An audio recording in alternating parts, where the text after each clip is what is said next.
இரவோடு இரவா ஒரு செய்தி வருது. தமிழ்நாட்டுடைய முக்கியமான தலைப்பு செய்தி அமருது.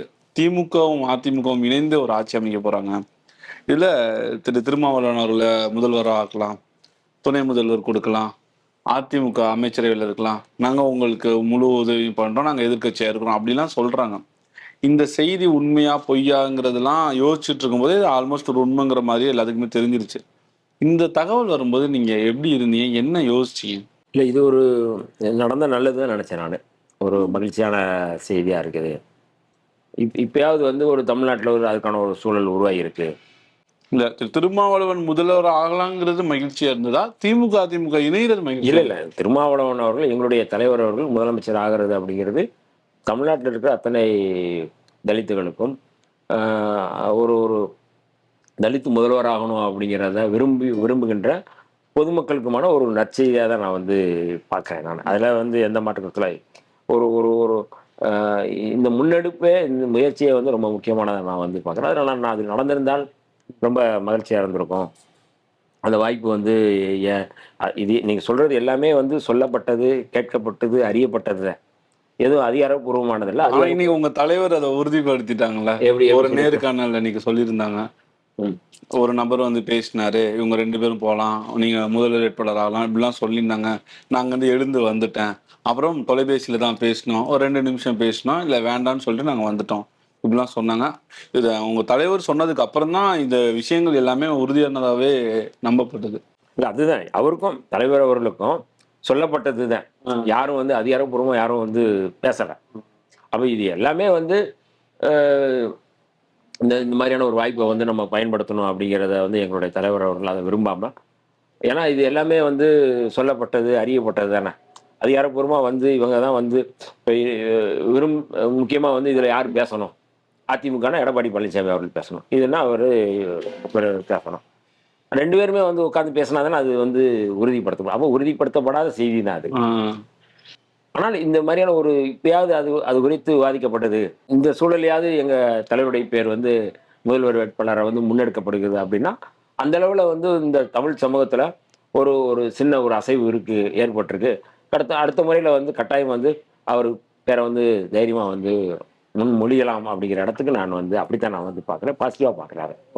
இப்போ திருமாவளவன் அவர்களை முதலமைச்சர் ஆகணும். இதையெல்லாம் தாண்டி தமிழ்நாட்டுல அரசியல் தொடங்கி இன்னைக்கு வரைக்கும் திமுக, அதிமுக இவங்க இருவர் தான் மாறி மாறி அரசியல் பண்ணிட்டு இருந்தாங்க. இந்த இரு பிம்பங்களும் இணைந்து விஜயை எதிர்த்து ஆட்சி அமைக்கணும் அப்படின்னா விஜய் மேல அவ்வளவு கோவம் இருக்கா? இல்லை அது கோபம் இல்லை. நீங்கள் வந்து அப்படி பார்க்கக்கூடாது. அதாவது அந்த அந்த செய்தி உண்மையா பொய்யா அப்படிங்கிறத அது விவாதத்துக்குள்ள நம்ம கொண்டு வர வேண்டியதில்லை.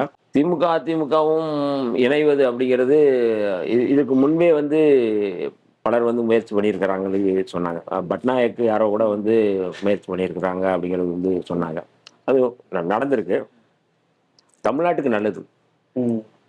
திமுகவும் வலிமையா இருப்பது, அதிமுகவும் வலிமையா இருப்பது தமிழ்நாட்டுக்கு நல்லது. தமிழ்நாட்டு மக்களுக்கு நல்லது. அந்த அடிப்படையில் கூட வந்து நீங்கள் வந்து 2 இணைவை வந்து நம்ம வந்து வரவேற்கலாம். மாநில கட்சிகள் வந்து வலிமையாக இருக்கிறது நல்லதானே, ஸ்ட்ரென்த்தனாக இருக்கிறது நல்லதானே, ஆட்சி அதிகாரத்தில் இருக்கிறது நல்லதானே. இப்போ அந்த அடிப்படையில் நம்ம வந்து பார்க்கணும். மரியாதைக்குரிய விஜய் அவர்கள் வந்து ஆட்சிக்கு வந்திருக்கிறார். அவர் ஒரு மாநில கட்சியினுடைய அந்த பண்போடு அந்த அடையாளத்தோடு ஆட்சியை தொடர்ந்தால் அது வந்து தமிழ்நாட்டுக்கு நல்லது. ஒன்றிய அரசு பாஜக அரசு கொடுக்கின்ற அழுத்தங்களுக்கு அடிபணிந்து எல்லாவற்றுக்கும் வந்து கையெழுத்து போடுது. இப்போ 22ஆம் தேதி போறாரு அப்படின்னா நீட்டுக்கு எதிராக வந்து என்ன, இப்போ நீட்டுக்கு வந்து கடந்த 2025 திமுக அரசு ஒரு வழக்கு போட்டது.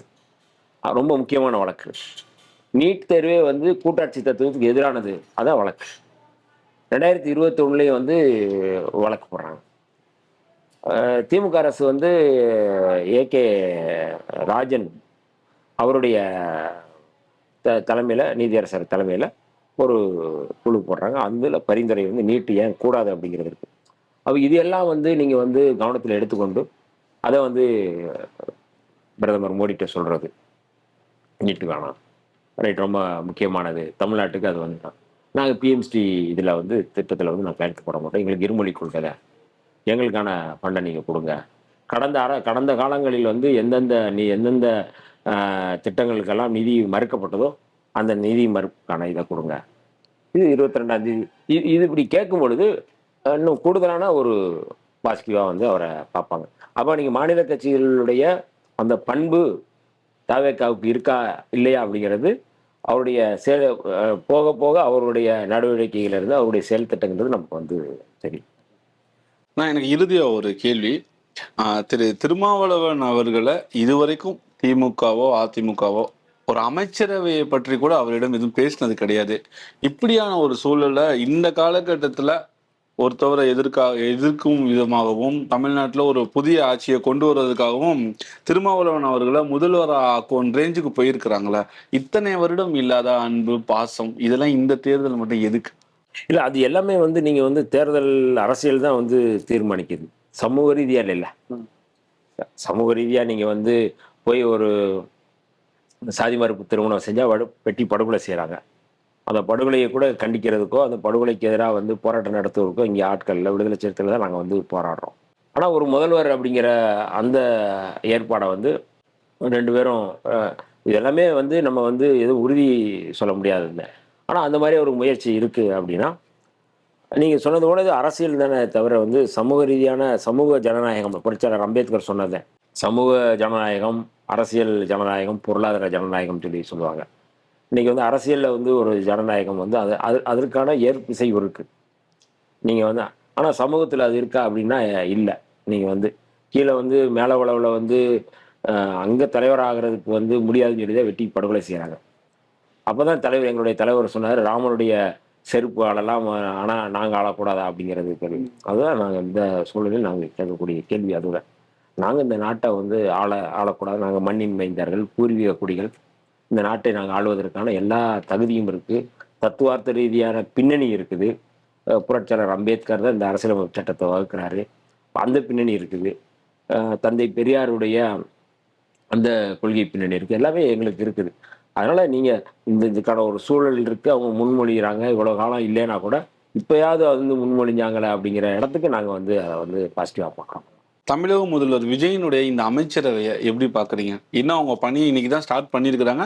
பட் இந்த ஒவ்வொருத்தரும் ஒரு துறை ரீதியான அமைச்சர் கொடுத்துருக்குறாங்க. இது எப்படி பார்க்குறீங்க? இல்லை, எல்லோருக்கும் என்னுடைய வாழ்த்துக்களை நான் முதல்ல சொல்லிக்கிறேன். அவருடைய செயல்பாடுகள் முழுக்க முழுக்க தமிழ்நாட்டுடைய வளர்ச்சிக்கு, தமிழ்நாட்டுடைய மக்களுடைய முன்னேற்றத்திற்கு இருக்கணும் அப்படிங்கிறது வந்து என்னுடைய கோரிக்கை. அப்படித்தான் செயல்படுவாங்க அப்படிங்கிற நான் நம்புகிறேன்.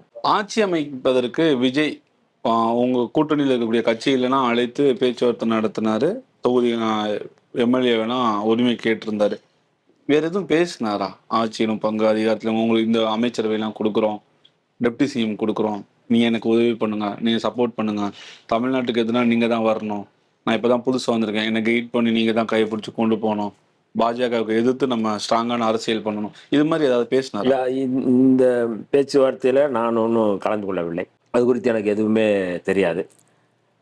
தலைவர் அவர்கள் என்ன முடிவு எடுக்கிறாரோ அந்த முடிவுக்கு கட்டுப்படக்கூடியவர்கள் நாங்கள். ஆனால் எங்களுக்கு என்னை போன்றவர்களுக்கு ஒரு ஆசை இருந்தது. இந்த சூழலை பயன்படுத்தி தலைவர் அவர்கள் துணை முதல்வராக வர வேண்டும் என்று நாங்கள்லாம் ஆசைப்பட்டோம். நானும் இப்போ ஐயா தலைமை நிலைய செயலாளர், இந்த மாதிரியான முக்கியமான முன்னணி நிர்வாகிகள்லாம் ஏன் நீங்கள் வந்து ஆதரவு தரீங்க, வெறுமனே எதுக்கு ஆதரவு தரீங்க, நீங்கள் துணை முதல்வர் அப்படிங்கிறத நீங்கள் பேசுங்க அப்படின்னா நாங்கள் எங்கள் உயர்நிலை குழுவில் நாங்கள் பேசணும். அது எங்களுடைய விருப்பம் சார்ந்தது. ஆனால் அங்கே தலைவரோ பேச்சுவார்த்தைக்கு சென்ற பொதுச் செயலரோ அது சொன்னார்களா அப்படிங்கிறது எனக்கு வந்து தெரியாது. அப்படி எதுவும் முன்வைக்கப்பட்ட நிபந்தனை அப்படிங்கிறலாம் எதுவும் எனக்கு தெரியாது. ஆனால் எங்களுடைய விருப்பம் எதுக்கு வெறுமனே நம்ம ஆதரவு கொடுக்கணும் அப்படிங்கிற விருப்பத்தை நாங்கள் வந்து சொன்னோம். தலைவர் வந்து ஒரு துணை முதல்வராக இருக்கிறது அப்படிங்கிறது, ஏன்னா முதல்வராகவே இருக்கக்கூடிய ஒரு தகுதி பெற்றவர் துணை முதல்வராக வந்து வர்றது ஒன்றும் பெரிய இதெல்லாம் இல்லை. இந்த அரசை வந்து வழிநடத்தக்கூடிய இடத்துக்கும் அவர் வந்து வருவார். அதனால் அப்படியான ஒரு வாய்ப்பு இருந்தால் நம்ம வந்து அதை பயன்படுத்தணும் அப்படிங்கிற எங்களுடைய கோரிக்கையாக நாங்கள் வந்து சொன்னோமே ஒழிய இது அங்கே பேசினாங்களா இல்லையான்னு எனக்கு வந்து தெரியாது. எம்எல்ஏ வன்னியர்ஸை மீட் பண்ணிட்டேன், அமைச்சர் வன்னியர்ஸை எப்போ பார்ப்போம்? அது எல்லாமே வந்து கட்சி தலைமை எடுக்கிற முடிவு தான். 2 சட்டமன்ற உறுப்பினர்கள் தான். இந்த சூழல் அதுக்கான வாய்ப்பை தருகிறது. ஆனால் நாங்கள் எப்போதுமே வந்து வாய்ப்புகள் கிடைச்ச உடனே அதை பயன்படுத்தணும்னு விரும்புகிறவங்க இல்லை. அதில் வந்து எங்களுடைய தனித்தன்மையை பாதுகாக்க வேண்டிய பொறுப்பு இருக்கிறது. அந்த தனித்தன்மையை வந்து பாதுகாத்து கொண்டே அதுதான் வந்து கட்சியினுடைய பாதுகாப்பும். அந்த பாதுகாப்பை வந்து தலைவர் அவர்கள் கலந்து பேசி அதை முடிவெடுப்பார்கள். தாவேகாவிற்கு ஆதரவு அந்த செய்தி வந்தவுடன் விசிக தொண்டர்களுடைய மனநிலையெல்லாம் எப்படி இருந்துச்சு? இல்லை, ஏற்கனவே வந்து 2-3 நாட்களாக வந்து தலைவர் வந்து எங்களுடைய தலைவர் அவர்கள் அதாவது புற அழுத்தங்கள், புற சூழல்ங்கிறது வந்து தவேகாவுக்கு ஆதரவு கொடுக்கணும் அப்படிங்கிற மனநிலையை வந்து எல்லா இடங்களையும், ஏன்னா 2 பேர் ஆதரவு கொடுத்தாதான் இந்த ஆட்சி அமைக்கவே முடியும். நீங்கள் அந்த கடிதம் கொடுத்தாதான் நீங்கள் வந்து ஆளுநர் வந்து உங்கள்கிட்ட வந்து காலிங் பண்ணுவார் அவர். அதுதான் இது. ஆக விடுதலை சிறுத்தைகள் நினச்சாதான் இந்த ஆட்சி அமையும் அப்படிங்கிறது வந்து தொண்டர்கள் மத்தியில் அது ஒரு பெரிய எதிர்பார்ப்பாக இருந்தது. அந்த எதிர்பார்ப்பை எங்களுடைய தலைவர் அவர்கள் வந்து பூர்த்தி செஞ்சார். அது இல்லாமல் வந்து ஏதாவது குழப்பங்கள் நடந்துச்சுன்னா அது எங்கள் தலையில் விழுந்துடக்கூடாது அப்படிங்கிற அந்த அச்சமும் கூடுதலாக இருந்தது. அடிப்படையில் தலைவர் என்ன நினைச்சாரோ அது வந்து எப்போவுமே தலைவர் என்ன நினைக்கிறாரோ அதுதான் கீழ் வர வந்து செயல்படுத்துவாங்க. அதை கீழே என்ன நினைக்கிறாங்களோ அதுதான் வந்து தலைவர் அவர்களும் செயல்படுத்துவாங்க. அது நடந்திருக்கு. அதனால் தலைவருடைய எண்ணத்திற்கு மாறாக இது நடக்கலை. தமிழ்நாட்டு மக்களுடைய எதிர்பார்ப்பை, தமிழ்நாட்டு மக்களுடைய எண்ணத்தை வந்து நாங்கள் வந்து நிறைவேற்றி இருக்கிறோம் அப்படிங்கிறது மட்டும் இதில் நம்ம வந்து பார்க்கணும். விசிக தொண்டர்களின் இத்தனை வருடம் உழைப்பு இப்போதான் ஒரு சாட்டிஸ்ஃபேக்ஷனாக இருக்கு. இல்லை, அப்படி சொல்ல முடியாது. நாங்கள் வந்து ஆட்சிக்கு வந்தால் தான் நாங்கள் எங்களுக்கான சாட்டிஸ்ஃபேக்ஷன். எங்களுடைய தலைவர் அவர்களை முதலமைச்சராக பார்க்கறதுல தான் எங்களுக்கு வந்து திருப்தி இருக்கு. ஏதோ இது வந்து நான் கடந்த முறை 4 இடங்கள் நாங்கள் வந்து சட்டமன்றத்தில் இருந்தோம். இன்னைக்கு 2 இடங்கள் தான் இருக்குது. இது எப்படி வந்து எங்களுக்கு வந்து திருப்தியாக இருக்கும்? அது இல்லை. நான் இந்த முறை வந்து நாங்கள் வந்து 2 இடங்கள் தான் வந்திருக்கிறோம் அப்படின்னா இன்னும் அடுத்தடுத்து நாங்கள் கூடுதலாக பெற வேண்டும், ஆட்சி அதிகாரத்துக்கு வர வேண்டும். இன்னும் முழுமையாக நாங்கள் வந்து அதை வந்து ஆட்சி அதிகாரத்தை நிறுவக்கூடிய சூழல், நாங்கள் எங்கள் வாய்ப்பு சூழலை தாண்டி நாங்கள் வந்து மற்றவர்களுக்கு கொடுக்கக்கூடிய இடத்துக்கு நாங்கள் வரணும் அப்படிங்கிறது எங்களுடைய இலக்கு. இப்போ அதை நோக்கி நாங்கள் நகர்ந்தால் தான் அதை சாட்டிஸ்ஃபேக்ஷன்.